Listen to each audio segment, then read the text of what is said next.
13वें दिन सूरज चढ़ते ही कौरव सेना ने वह घेरा बना लिया जिसे चक्रव्यूह कहा जाता था। ये वही भयानक सैन्य रचना थी जिसे भेदना महान योद्धाओं के लिए भी लगभग असंभव माना जाता था। संयोग ऐसा था कि उस समय अर्जुन और कृष्ण युद्ध के दूसरे छोर पर थे।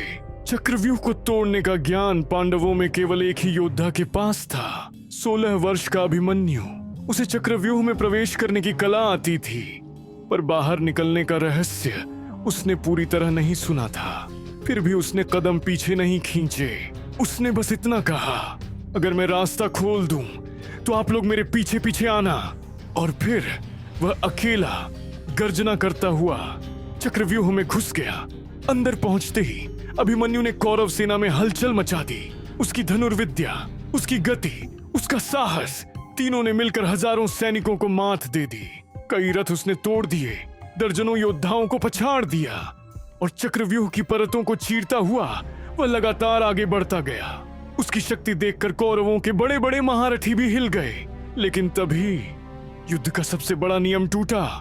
अभिमन्यु को अकेला कर दिया गया।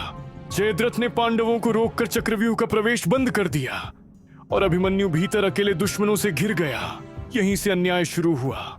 द्रोणाचार्य, कर्ण, अश्वत्थामा, कृपाचार्य, दुशासन का पुत्र शकुनी और कई अन्य महारथी सब मिलकर एक अकेले लड़के पर टूट पड़े।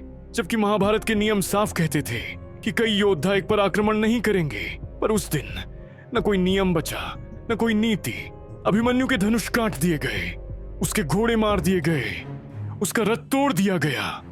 जब उसके पास कुछ नहीं बचा तब उसने रथ का पहिया हथियार की तरह उठा लिया।